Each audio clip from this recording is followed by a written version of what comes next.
Stories are the most powerful thing on earth.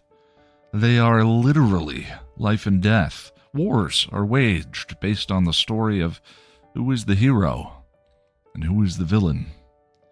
You are the result of a story your parents told each other, the one-night stand, the soulmate, and friends who became so much more. Life and death. So wouldn't you like to understand them better, these stories?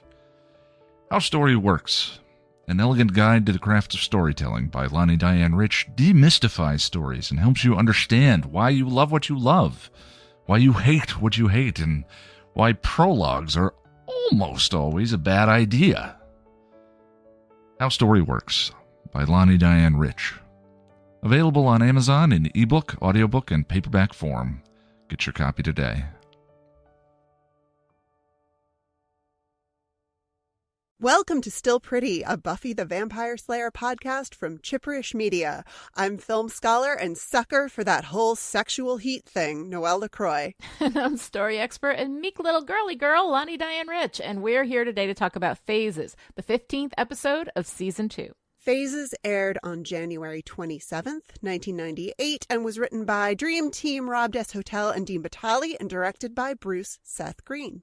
A warning before we begin, every episode of Still Pretty talks about each episode within the greater context of all of Buffy, and as such is fully spoiled. So we can all have ourselves a good cry after we bag us a werewolf. All right, let's go on patrol.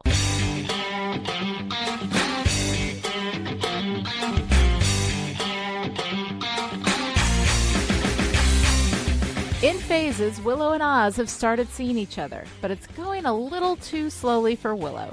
I think it's nice if he's not just being an animal. It is nice. He's great. We have a lot of fun. But I want smoochies. As Xander and Cordelia make out in her daddy's car under the romantic light of a full moon, they're attacked by a werewolf. During gym class, we discover that resident Sunnydale asshole Larry has recently been bitten by a dog, and Oz commiserates, saying he'd recently been bitten by his little cousin Jordy. Giles goes into research mode, and they hit on a plan. No matter who this werewolf is, it's still a human being who may be completely unaware of his or her condition. So tonight we bring him back alive. While out looking for the werewolf, Giles and Buffy come across a werewolf hunter named Kane, who is basically misogyny wrapped up in a warm patriarchy jacket and sporting a toxic masculinity necklace made of werewolf teeth strung on a black cord of douchebag. I tore a tooth from the mouth of every werewolf that I killed.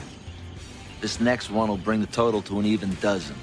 He tells Buffy and Giles that werewolves are attracted to sexual energy, so they head off to the Bronze. Cordy and Willow are there commiserating about boys when the place is attacked by a werewolf. As everyone runs out, Buffy goes in and tries to capture the werewolf, but it gets away. Kane shows up and confronts Buffy, scoffing at her for being concerned about the werewolf's safety. First they tell me I can't hunt an elephant for its ivory. I've got to deal with people for the ethical treatment of werewolves. In the alley outside the Bronze, Angelus has left one of Buffy's classmates bitten on the ground, but when the werewolf challenges him for the girl, he backs away. As night turns to day with no sign of the werewolf, Buffy and Giles give up on the hunt. The sun rises on a sleeping werewolf that turns into Oz as he wakes up naked on the ground, confused. Turns out his little cousin Jordy is a werewolf, and now so is he. He arrives for a Scooby meeting in the library and gets some disturbing news. Is everybody okay? Did anybody get bitten or scratched? No, we're fine. Gladness. Yeah, but I got someone. Teresa. God, as in... Oh, I'm sorry. Oz is distracted and blows Willow off before running out.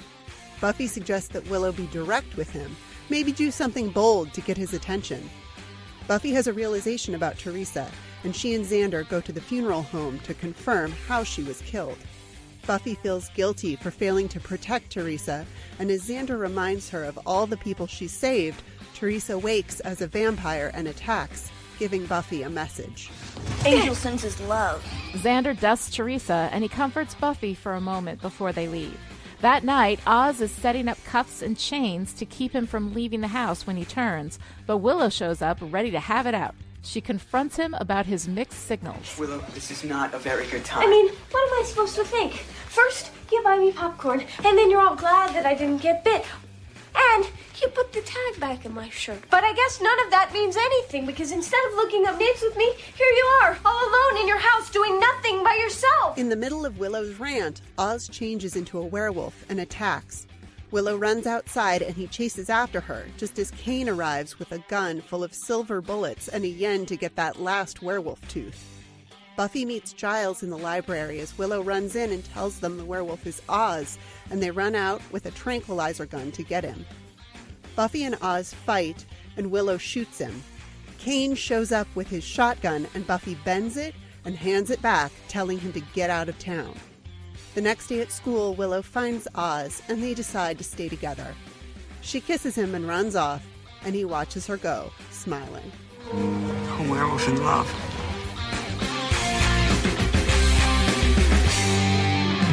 All right, so Noelle, phases. We got ourselves a werewolf story. What'd you think? It's a werewolf story. I love werewolf stories just in general. And this episode is so delightful to me in so many ways. But I'm not really sure what it's trying to say about toxic masculinity.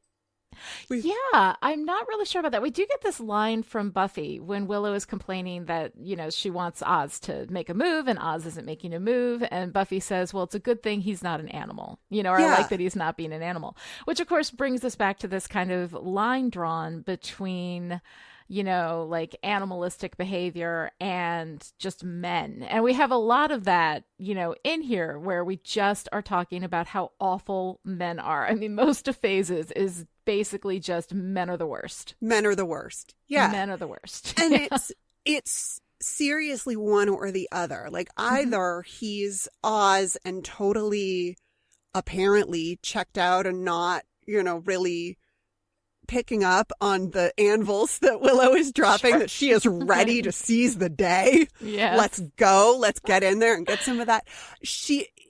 We've either got Oz or on the other side, he's a total animal, just toxic masculinity incarnate. There's no nice middle ground of like assertive, but with a kind of, I don't know, respect for consent or boundaries or anything. Like there's you are either one or the other.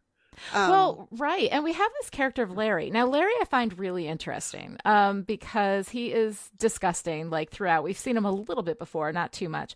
And now in this episode, he is just a full-on pig. He's terrible. He knocks the girl's books over. And then when she bends over, he says, oh, thank God for Thigh Master or whatever. And it's terrible. He is horrible. In the gym scene, he says terrible, gross things to the girl Teresa, and then Buffy, of course, he actually assaults her, grabs her ass and pushes his groin up against her backside, and she, of course, lays him out, But we have all of that from him. And then we have this turn with him in the middle when, Xander goes to him thinking he's going to get a confession that this guy is a werewolf, even though we have kind of made it textual that the werewolf may not even know they're a werewolf at this point, that they can be unaware of it. And so he has that whole thing with Larry. Larry, of course, comes out as gay, instead of being a werewolf. And it creates this whole, weird gay panic thing with Xander that we'll talk about in a little bit. But then all of a sudden, Larry is suddenly like just the sweetest guy. Like he's so kind and he just like completely turns around. And we see him at the end sort of bookending that behavior of knocking the girl's books down so you can watch her bend over. One of the other boys does that and he just bends over and picks up the books for her, hands it back, and just leaves her alone, and so it's kind of interesting because I think that what we're trying to say is that, being honest about who you are, and not trying to present yourself as this toxic thing in order to, preserve his reputation, his slot on the football team or whatever, it is that he's talking about in the locker room scene with Xander, that somehow that turns him into a decent human being. But any straight man, of course, cannot help but be animalistic and misogynistic just by nature. And I feel like that's a weird kind of message. Like, I think what they're trying to say is that beyond being honest with himself is what made him a better person. But, you know, the fact is that it's allowing himself to not be straight, you know, that makes him a better person. And I think that when we send this message that men are just trash and that they're just that way, and, you know, and it's just their nature, that's kind of a destructive idea too.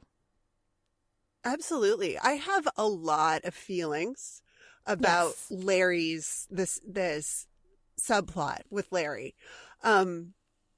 I mean, Larry has been disgusting. Like, in the past, Yeah. the Larry that we've seen has just been disgusting, but they definitely went out of their way to make him extra disgusting in this episode. Yes. And he's just, I mean, he really is just the worst.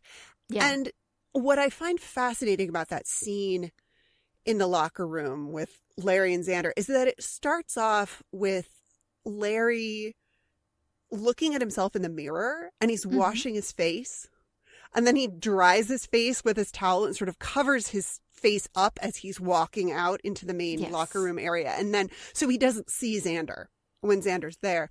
And I like this as a little indication that he knows his true identity and is hiding from himself. Yeah. Uh-huh. But, and I mean, I get goosebumps when Larry says he's gay. When he says, I'm gay, and we see it register on his face that he has never said this out loud before to anyone, that he's barely acknowledged it to himself. I mean, there's a wonderful moment that unfortunately we lose because they make the decision to cut away and show Xander's reaction. But there's this wonderful look that crosses his face when it's like he hears himself say it out loud and it registers that he said it out loud and it feels okay. I get goosebumps in that moment. But instead of making it about that realization for Larry, we make it about Xander's, like, I don't think it's his discomfort with Larry being gay. I think it's his realization that he has just said they've been having two separate conversations. Yes. Right. They've had this misunderstanding, and Xander has suggested that he is also gay, and he's uncomfortable with that idea for himself. But I actually really like that Xander doesn't seem to be uncomfortable with Larry being gay. The discomfort is much more, we're having a different conversation right, than I thought we were having. Right. And I need to do some serious backpedaling now because I'm not as knowledgeable in this conversation as I thought I was. But and I don't know if this is just coming from my personal experience of never being expected to perform masculinity. I don't love the pairing of this really misogynistic, like over the top, gross masculinity with Larry's internalized homophobia. I mean, I definitely co-sign the message that when people don't feel good about themselves, they are shitty to other people. And I love the relief that we see him experience when he has said to Xander, I'm gay, and he says it a couple of times. And then he's so sweet at the end, and he doesn't, he comes up to Xander and thanks him, and it's very genuine. Yeah. He's not being weird and creepy at all. And he's not doing the thing that I would expect to have happen, which is, I'm gay, you're gay, we should hook up.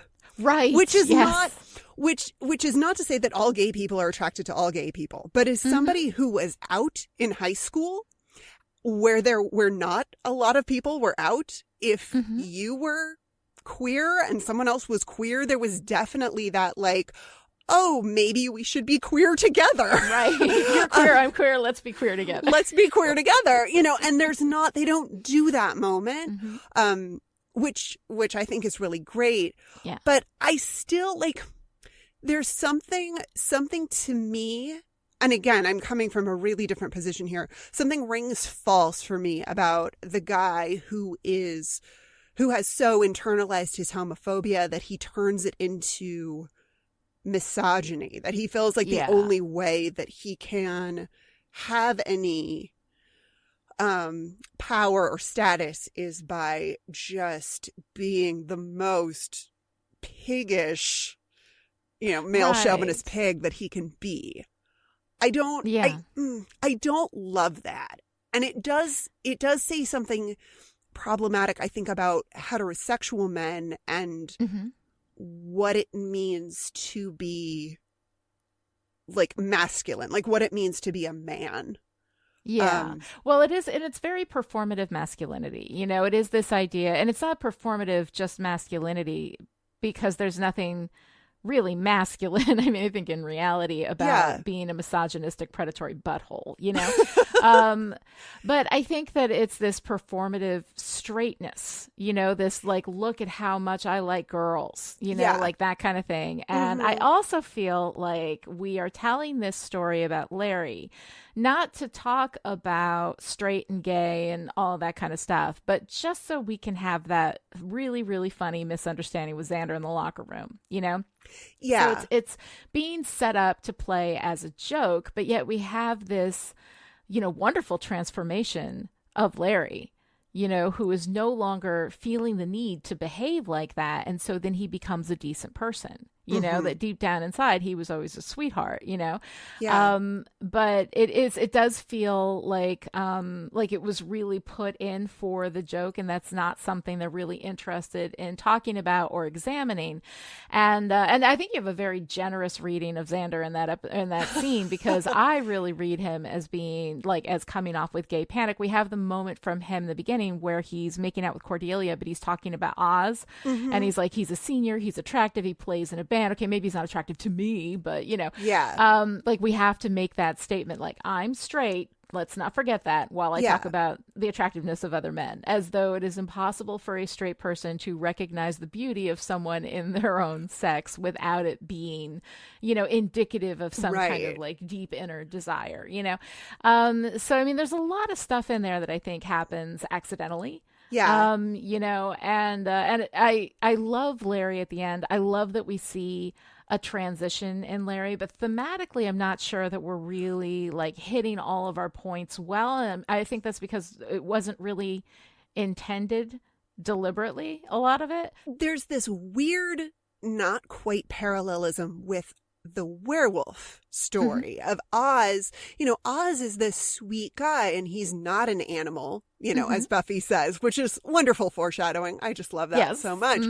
But, he's not pushing Willow for, any sort of physical element to their relationship, even though that's very much what she wants. Right. And he's so sweet and kind. Oz, when he has discovered that he's a werewolf, and he comes into the library, and the Scoobies are all there, and he's like, he's so apologetic, and he's so afraid, and was anybody hurt? And he's just the sweetest guy, who is also 3 days out of the month this killing machine. We hear, I think it's from Giles, that the werewolf is just all instinct and predatory. He's just a predator. He's just out for blood.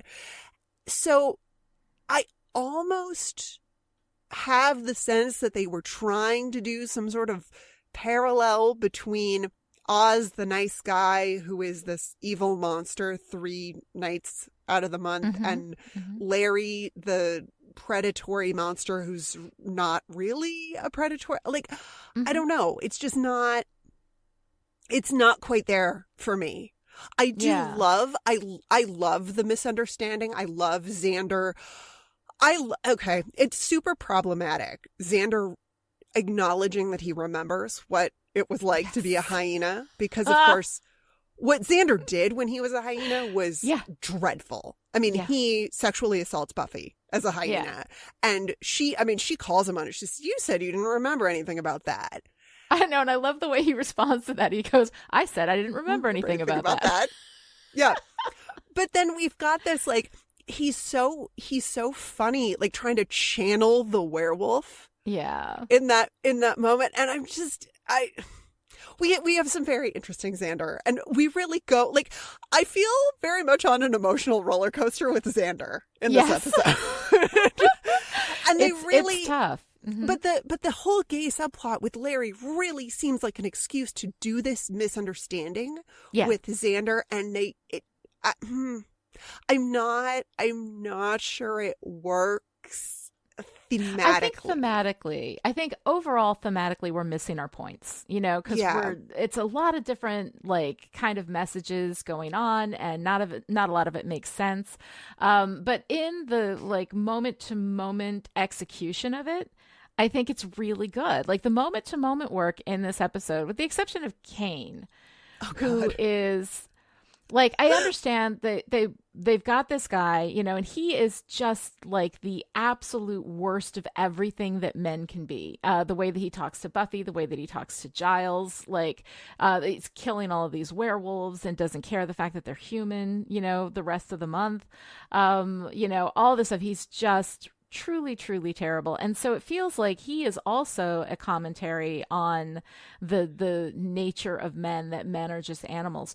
But we're also addressing, we talk about the werewolf, that they need, they go after sexual energy, right? Mm-hmm. But it's not a sexual thing that they're pursuing. They're just ripping people to shreds and apparently eating the fresh meat or whatever, So that's a little bit weird, that we make that link between sexual activity and what it is that draws the werewolf in. But the werewolf in itself is not a sexual discussion that we're having. It's just this animalistic part of, of what we associate with men, even though it is clearly stated, Giles makes a point of saying, can be a man, can be a woman, it can be either. And that it's be anyone who is bitten by a werewolf, which I am taking. I know that what they're doing is they're saying that this could be a child, which is foreshadowing, of course, Oz's little cousin. But I'm like, is this acknowledgement of non-binary gender in 1998? Maybe. It's not, but I'll take it. I got very excited when Giles said it could be a man or a woman or anyone who has been bitten by a werewolf. Yes. So, yes. Mm-hmm. Yeah, but it's not, we know that the werewolf is not a gendered thing. I mean, despite the name being from the German man-wolf, werewolf. Yeah. Mm-hmm. It's not a gendered thing, and it's not a sexual thing, and they didn't really do the sex and violence connection that is possible. If that's, if the werewolf is attracted to sexual energy, then there's a connection between sex and violence, or there's a connection between engaging in sexual activity and being a victim, which of course is something that we see in horror all the time. But that's not really there. It's much more about Willow is ready to get it on with Oz, and Oz is, very Oz about it. Oz is being chill and being, a gentleman about everything. And we see Oz, of course, displaying all of that, like, best behavior. Like, Larry in the beginning is a jerk, and he's like, yeah, I see you've really mastered that single entendre. And he's taking Larry down without being overly aggressive, overly like, I'm going to stand up to this big guy who's literally twice my size. Oz is just cool. He just states what he sees and he puts it out there, but it's not his responsibility to like, fix Larry or like, show Larry up or, stand up to him. He just acknowledges, you're being a little bit of a dick, and I'm just going to point it out here, but we're cool. It's cool.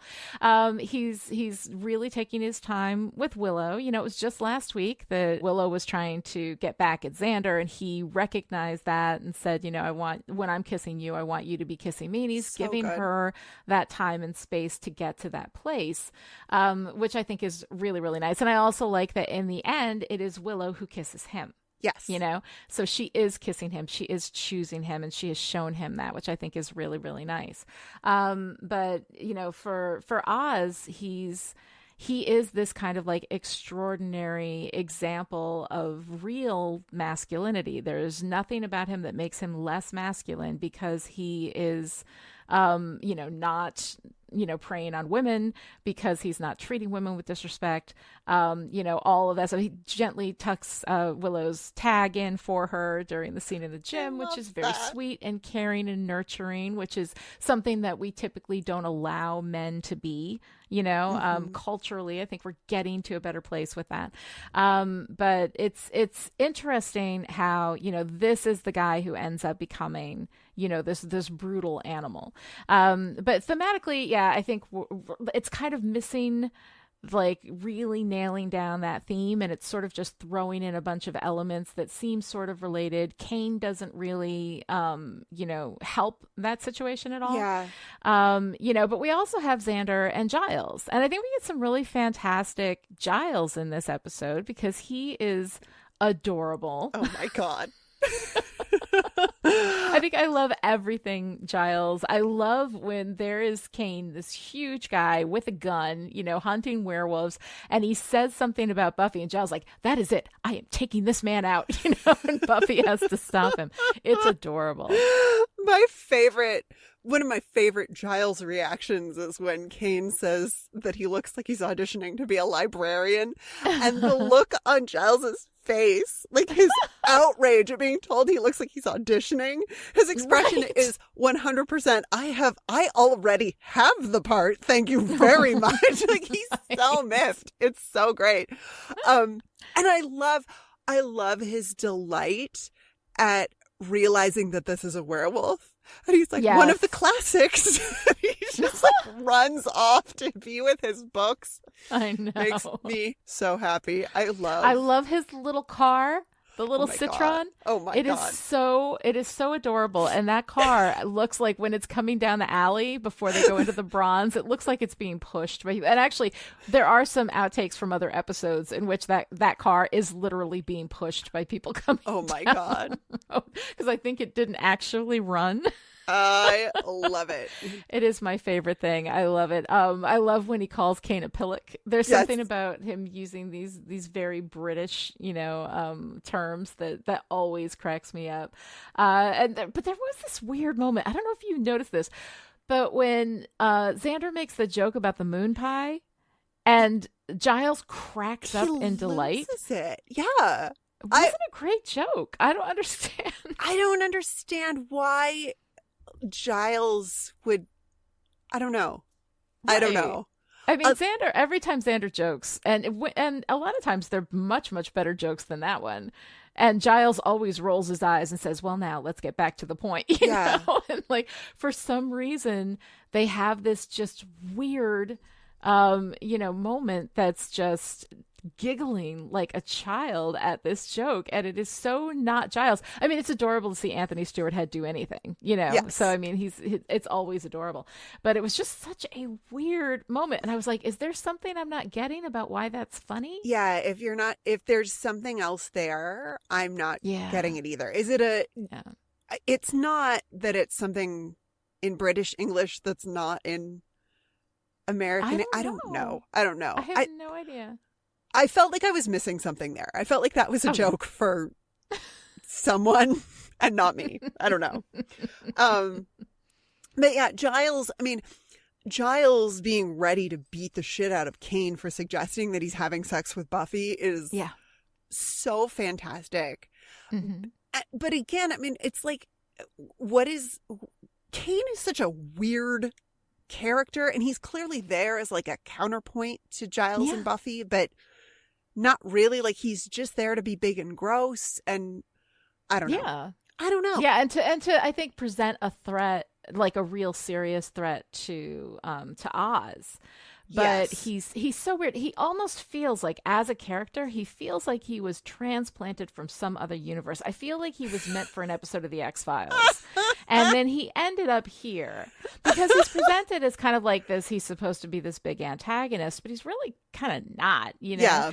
And he brings in that, hyper toxic masculinity. I mean, he's basically toxic masculinity boiled down to its essence and served as a consomme. Like, he's just everything, and it is so overwhelming. It's Axe body spray of characters. Like, it's just too much, And so I don't understand him and his purpose in this episode, aside from providing that little thing. And then Buffy, of course, shows him up at the end. She bends his gun and says, get out. And the gun, of course, as a penis metaphor, not lost on me. Yeah. That Buffy breaks his penis, hands it back to him and says, get the hell out of town. You know? And then he's just like, okay. And he just walks away. But like, presumably he's going to go continue yeah. to shoot werewolves elsewhere or right. hunt elephants for their ivory. I mean, yeah. Like if we needed to make him grosser,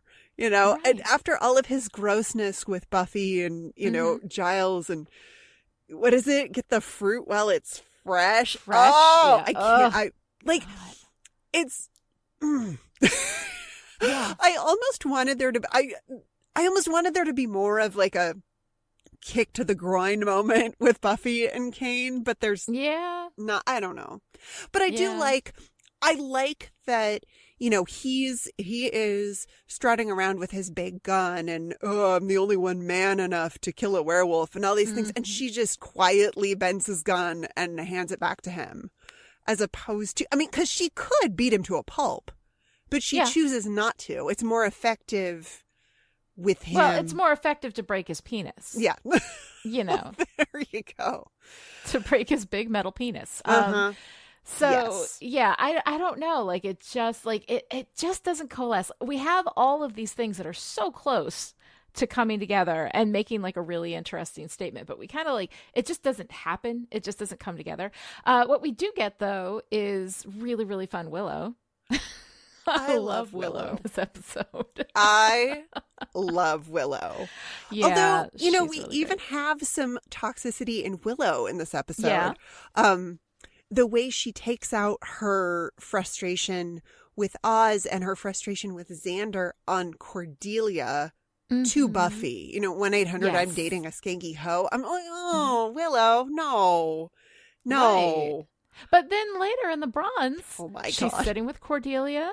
She is, you know, commiserating with Cordelia. She is empathizing. They're together, you know, slamming Xander and talking about what a jerk Xander is. She is also confiding with her vulnerability in Cordelia. Yeah. Like they are really bonding in that moment. And it seems really kind of out of step with this Cordelia hate that Willow, you know, exhibits in the beginning with Buffy. And it seems more consistent with who Willow is. Like she's not happy that Xander is with Cordelia, you know, but at the same time, like she's interested in Oz, she's moving on, you know, it's all just a little bit weird, and it doesn't really feel like Willow in that scene with Buffy. But the Willow that we get, you know, talking with Cordelia and bonding with her at the bronze, I think is really nice. I like that Willow. I really love that scene. I love the interaction between the two of them. I love how open they are with each other, that they're not, you know, this other girl is not your enemy just because there may be feelings for the same person. I think that's fantastic. And I wonder if that Willow at the beginning is maybe trying on that kind of toxic girl hate behavior, because she also says, I don't want to be the only girl in school without a real boyfriend, which of course then, you know, is hurtful to Buffy. But that feels out of step with Willow also, because just a couple of weeks ago, Willow, you know, she was sad to not be noticed, but she also was like, I am happy helping Giles do research in the library. And, you know, like that felt like such a weird bit of characterization for Willow. Well, it does. And then when Buffy is telling Willow to be direct with Oz, Willow says, well, that won't make me a slut. And that also feels like something that Willow would not have any time for. Yeah.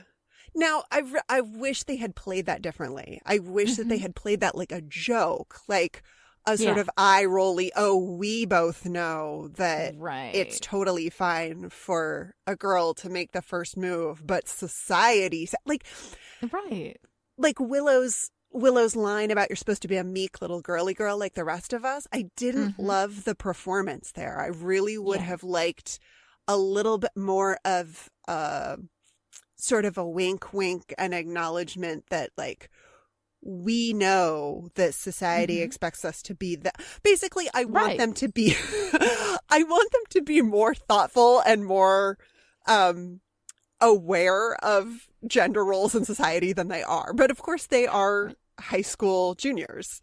High school juniors in the 90s. In 1998. You know? I so, mean, you know, like, there's that. There's that. I'm kind of definitely self-awareness watching through my, you know. Yeah. I'm watching through my post-high school, you know, 2018 lens, and sometimes but it gets at the time, though, this idea that, like, if Willow makes a move or whatever, that suddenly she's a slut, you know, or that people will perceive her as a slut, and that would be a justified perception is kind of, you know, the implication that she makes in that line, you know?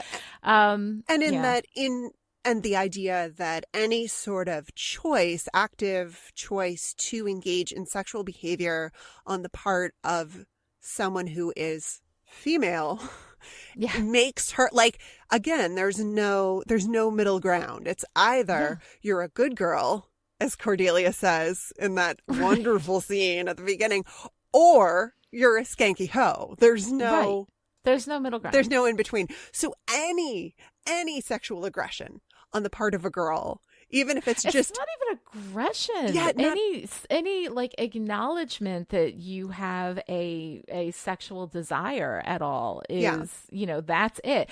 And yet at the same time, you're supposed to be willing and open and available for any, you know, sexual attention that a boy will pay to you, and the boy has to do it. You know, the gaming involved in that is really disturbing, and, you know, clearly, like, very much what the culture, the message that the culture has sent, you know, for the vast majority of our existence, you know. So it is a little bit tough. We do have that kind of implicit acceptance of this not just being the way things are, but that this being the right and correct way. You know, that it's not just an acceptance of, oh God, this is what we have to deal with, but yes, that will make me a slut. You know. Yeah. And so, you know, I mean, that's a little rough, you know. Cordelia's line at the beginning about, you know, things I can't tell my father about, this kind of stuff, I thought was very cute, but also, again, like, more of that, you know, she cannot have any. And meanwhile, we've got the boys who are being aggressively sexual and sexualizing all of the women around them, you know, in every possible way. And that being somehow, you know, not necessarily presented as okay. I mean, we're clearly supposed to see Larry as just a disgusting, you know, human, but that is also how it be. You know? And that acceptance of that is, and the idea that men are just beasts, you know, with absolutely no control over themselves or their behavior, or, you know, but yet in Oz, we directly flout that idea, and then of course make him a monster on the, like, he is condensed toxic masculinity for 3 days a month. You know. So yeah, it's again, it's weird. It doesn't really match up. Like, we're so close to getting those themes down, and yet we whiff them pretty much every time into this weird space that you're like, I don't know what that means. I don't know what that's supposed to be. We tried so hard. We tried so hard to make this line up in a really meaningful way. And I don't know, maybe I'm just not seeing it. Maybe there's maybe I'm just, you know, missing maybe it, there's something there that I'm just totally missing. But what is fascinating to me is the themes don't really work, and there's some just despicable male behavior, and I love this episode. I love it. Like, and partly I think it's that there are so many delightful small moments. Yeah. When Oz wakes up in the woods. Oh. So great. That is such an Oz way to respond to something like that. And I love when he comes in the library and, you know, like, discovers, he's like, everybody fine, nobody got scratched, nobody got bit, and he's like, okay, and then he has this relief, and then Buffy tells him about Teresa. And his first response is, oh God, I'm sorry. You know, and it's not, and it's, you know, has a double meaning, because he's sorry that this happened, you know, to their friend, but also, I'm sorry, I may have killed her. You know? And that is really heartbreaking. Yeah, those moments of double meaning are just fantastic. And it's actually something that kind of bothers me about the interaction between Larry and Xander. Mm-hmm. So Xander is certain that Larry is the I almost said vampire. Huh. Xander is certain that Larry is the werewolf, and he says something about knowing what Larry has been doing at night, and Larry doesn't react like that's a weird thing. And it makes me wonder, like, is there a gay bronze somewhere? Right. Like, is there, like, how? And then Xander says, Larry, please, before someone else gets hurt.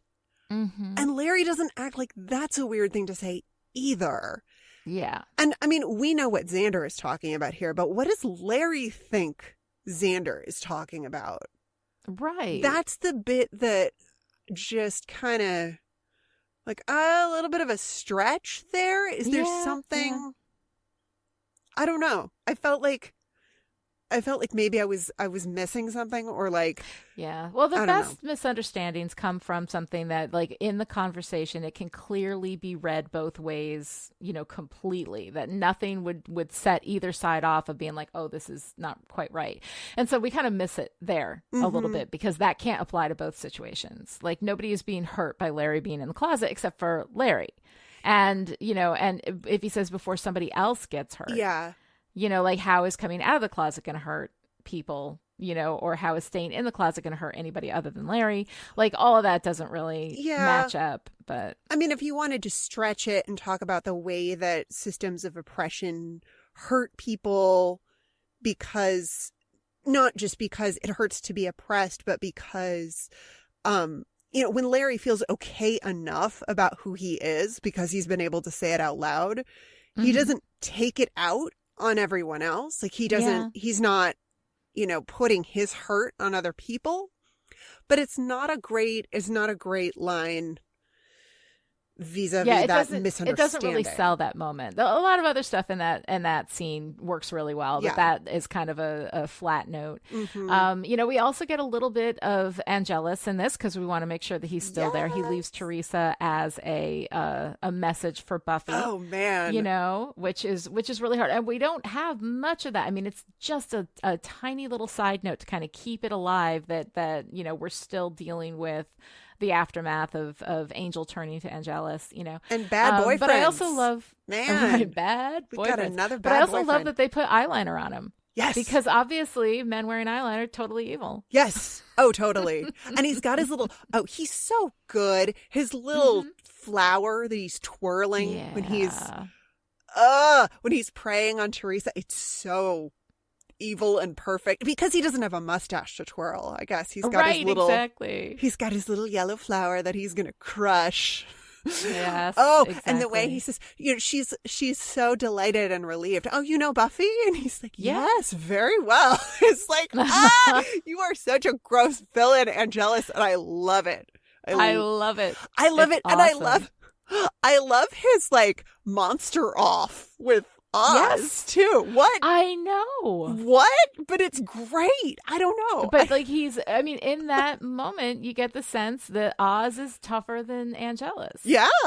You know, Oz, like, he backs down from the werewolf. Yeah. And then Oz doesn't touch Teresa. Yeah. Like, there's nothing. He doesn't do anything to Teresa. Yeah.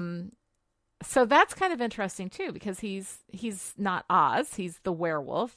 Oz is not conscious in there, you know? Mm-hmm. So that's a little weird too. It's very weird. It's very weird, but it's a delightful little moment. There are so many of those. The, you know, when Willow comes barging into Oz's house, and you're here all by yourself with chains and stuff. Why do you have chains and stuff? Why do you have chains and stuff?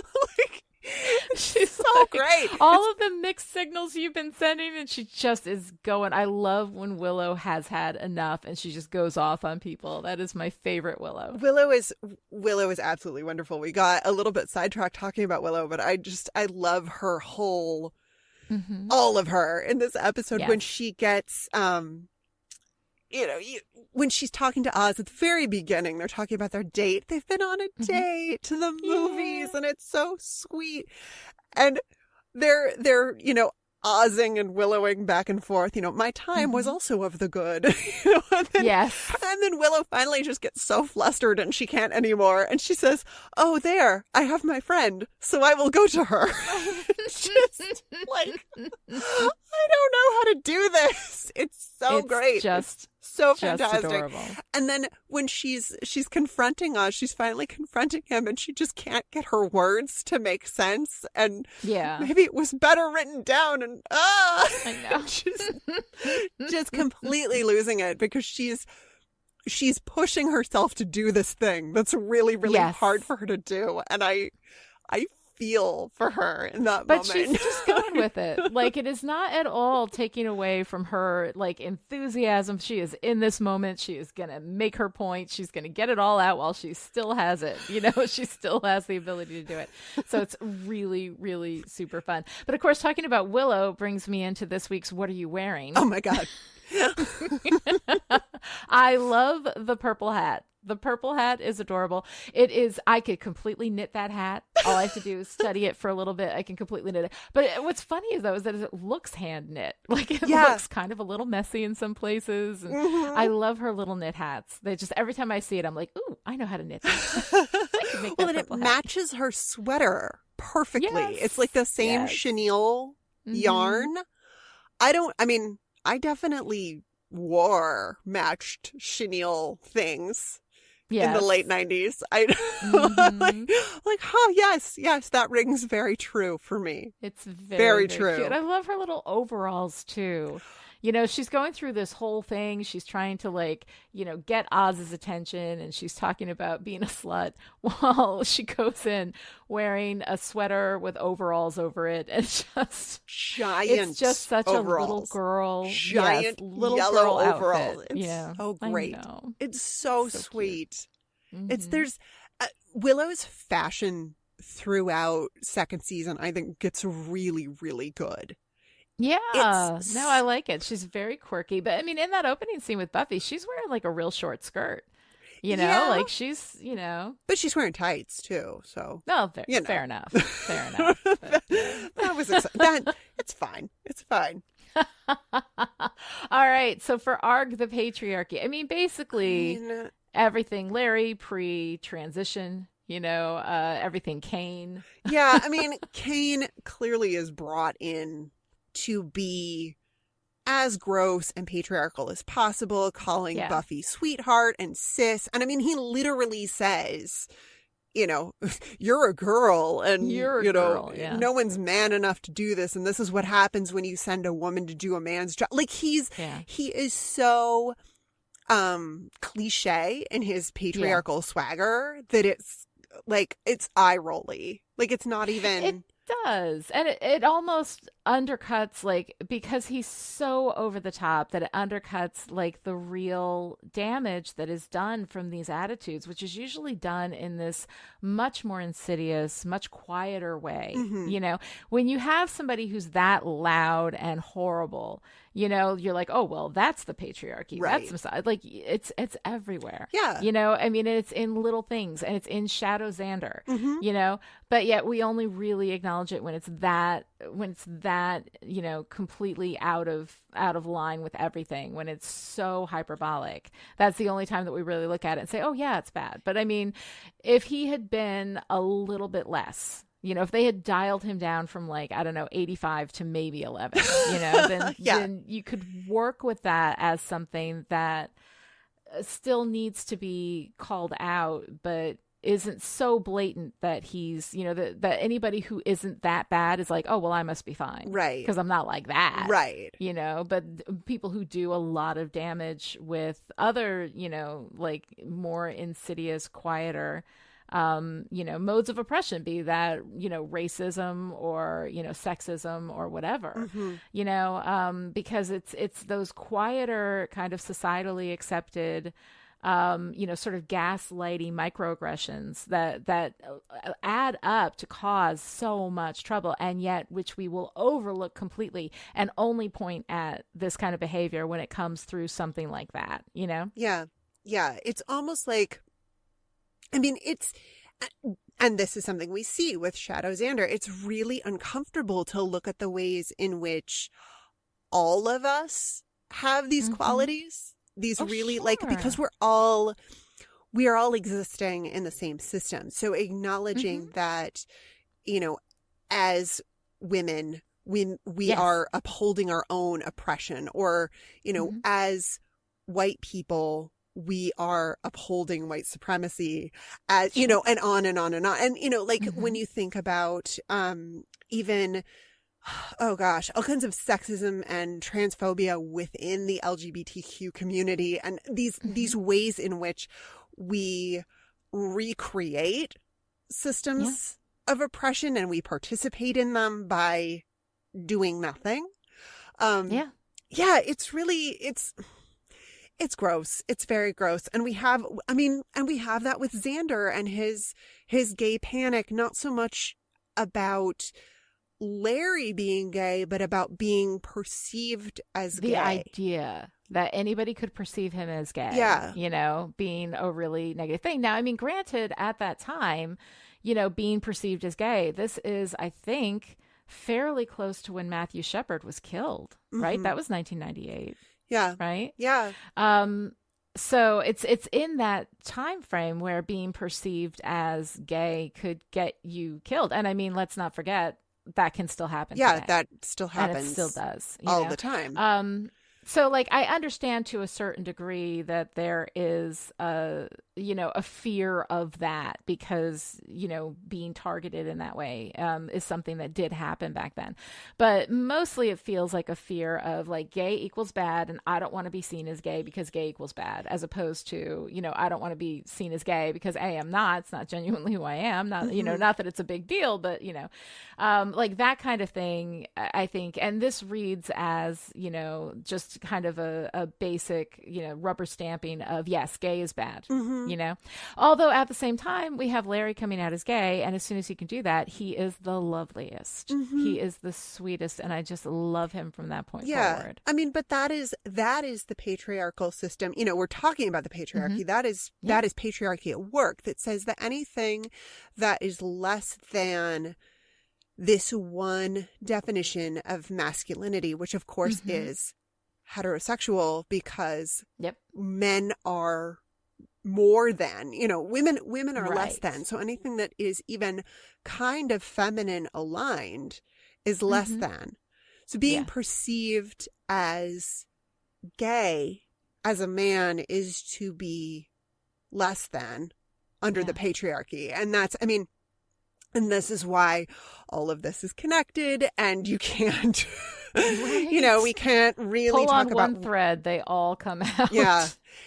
But, when Xander says, he's so freaked out when Buffy says, so how'd it go with Larry? And he goes, what do you mean by that? What do you mean? Yeah. And she's like, how'd it go with Larry? Because of course she has no idea.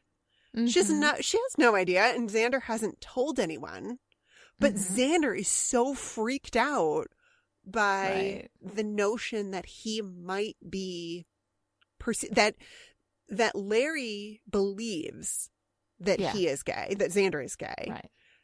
And he's just totally uncomfortable with the whole thing. But I do like that he doesn't out Larry. No. I like that he doesn't tell anybody. And I feel like that comes from a space of respecting Larry's, empowerment to decide when and where people find out. And I also like at the end where Xander's like, hey, and Larry's like, I'm not going to say anything. Yeah. I'm not going to I like that there's at least that sense of respect for somebody else's, autonomy over when and where they make the decision about how they're going to come out. And I think that that's really nice and respectful. And I did like that from Xander. And I got the sense that that was part of, why he didn't talk about it, not just because he was very uncomfortable with this whole idea that somebody might think he was gay, but that he was really being respectful of the fact that that's not his story to tell. Yeah. Yeah. I hope so. I hope so. Yes. I don't read it that way, but I hope, I mean, I would like to be generous with Xander. Right. I would very much like to be generous with Xander, because when we get good Xander, we get really good Xander. But then we turn around and we get some really gross Xander with the whole, Willow is with Oz now, and Xander is like, oh, I'm just worried about her safety. And, his possessiveness and jealousy is gross, because when she wanted him and he knew it, he didn't do anything. He didn't care. He wasn't. But now that she's with someone else, it's all he can talk about. All he can think about is Willow and Oz, Willow and Oz. And I'm like, he had that thing with Buffy too, like that sense of possession and entitlement to Buffy. And I think he feels entitled to being the only one that Willow wants. Yeah. And, and so that's a really gross side of Xander. And we also have this really weird moment that we don't do at any other time. After he's comforting Buffy in the funeral home after Teresa attacks and says Angel sends his love. Yeah. And Buffy's so upset. And then they have this moment where they pull apart and look up at each other. And then Buffy turns around and goes, and he's like, yeah, my life isn't complicated. So we throw in this moment of sexual tension between Xander and Buffy, which is not a storyline that we ever do anything with. I don't think, and I may be wrong, but I don't think there's a moment through the rest of the run that has any hint of that, any hint of anything between Xander and Buffy. So that felt like a really weird moment for me. Super weird. But I love the Xander that we get right before that moment. He's comforting Buffy. Yes. Don't let him get to you. He's telling her that he's this isn't not your fault, the that if it same wasn't guy you for knew. you. Yeah. Oh, he's not the same guy. My God. It's the best thing to say in that moment, because what Angel has done, I mean, that's grisly. If we break it down, or what Angelus has done to torment Buffy, that is despicable. And that is he's got some serious vampire powers there. If he sires Teresa with this message for Buffy, like she's under strict orders to, when she rises and she sees Buffy, to deliver this message. Like, that's that. I don't want to know how that Angelus mind control siring nonsense works, but yuck. I don't even know. And I like that Xander too has this powerful moment. I mean, he dusts her. Yeah. Like, he's the one who, like, when she says that to Buffy and throws Buffy off her game, Xander steps in and dusts her, really effectively. And it's a nice moment, I think, for Xander. That is his first solo vampire staking. Yeah, I think so. The last time he staked a vampire was Jesse, but it was by accident because he gets nudged. Jesse got shoved into him. He gets nudged by a woman who's running away, which the symbolism of the that. The first time is always a little awkward. So great. Yeah. But then it's you always get a the little hang awkward. of it after a while. Right. It's wonderful. But we get this great Xander where he's telling Buffy about, all of the wonderful things that she's done to protect Sunnydale, and he is really lovely to her in that moment. And then Teresa rises and he stakes her, and Buffy's upset, and he says, don't let him get to you. It's just, it's great. It is. It's really good Xander. And then they ruin it with that moment of sexual tension. That weird, what? I don't know. I don't even know. And it has no place in the canon. It's not anything that we ever deal with. So, whatever. Oh. But, all right. So let's follow up Arc the Patriarchy with our girl power moment of the week. What do you have for that? I absolutely love Buffy's response to all of Xander's back and forth about, Willow's not safe with us, and and if it were up to me. And Buffy says, Xander, it's not up to you. And we get that line over Willow approaching Oz. Yeah. In this way that there's something about the line and something about the edit that makes me hopeful that this really is a turning point for Xander. And that Buffy putting it this way, it's not up to you, that he is going to think about that a little bit, maybe. I hope. Yeah. But I love that she calls him on it in that moment. It's not up to you. You don't get to decide for Willow what she's going to do with her romantic life. Right.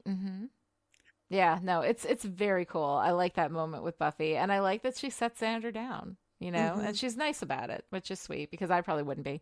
But all right. So Noelle, what is your favorite part? I have so many favorite parts of this episode. I have so many. It's ridiculous.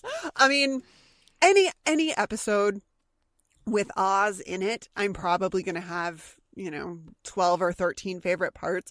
It's kind of always going to be Oz. Yeah. Love Oz calling Aunt Maureen.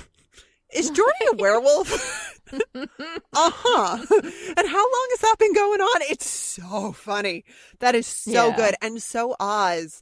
But I think my favorite part is the scene with the Scoobies assessing the damage on Cordelia's Cordelia's daddy's car. Right.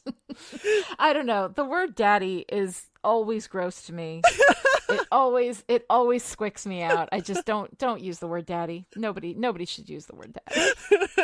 Hey, if you have a daddy, it's fine. Not you, Lani, but you, our audience. If you out there are a daddy or have a daddy, I support you. Just God. But if you are a high school junior talking about your actual father, maybe not. I don't know. Anyway, so Cordelia's daddy's car has been torn up by this werewolf. I love that whole scene. I love the way Oz is assuring Willow that bunnies can take care of themselves. Yeah. Oh, I know. I love that Willow knows when the full moon is. Of course she does. We got that Wicca coming out. I mean, she's got that witchcraft in her even before she's an out and proud witch. It's great. I love Xander interjecting, unless the werewolf was using last year's almanac. That is a hysterical line. That is one of the best lines in the episode. So funny. So funny. I would love to know how Xander thinks that would work. I mean, right.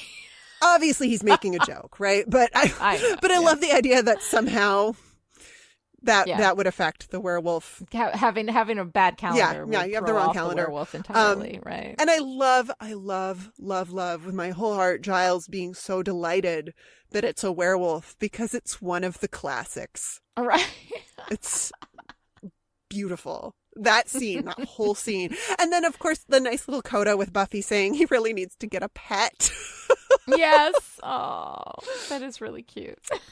So, Lani, what's your favorite part?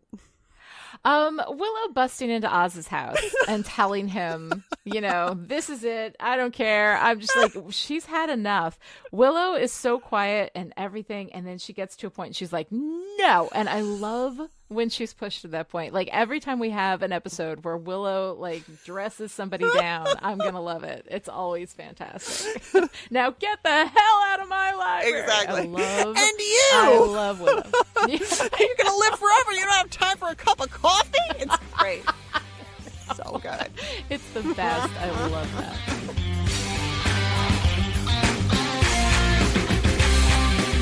All right, that's it for today. To join in the discussion on Twitter, follow me at Lani Diane Rich and Noelle at Noelle Aloud and use the hashtag StillPretty. You can also visit the Chipperish forums. Go to chipperish.com, click on forum, and join in the fun. Or you can keep Chipperish Media going to the tune of $1 a month or more and gain access to the live chat in Discord where you can hang out with me and Lani and all the Chipperish patrons who just got their grown-up teeth and don't like to be tickled.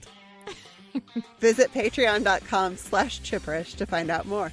You can also show your support by giving Still Pretty a great review on Apple Podcasts, or by telling your friends about the show, or by punching the girl you like on the arm and running back to your friends. Just kidding. Don't do that. We will be back next time with Bewitched, Bothered, and Bewildered, the 16th episode of Season 2. Until then, Angel sends his love.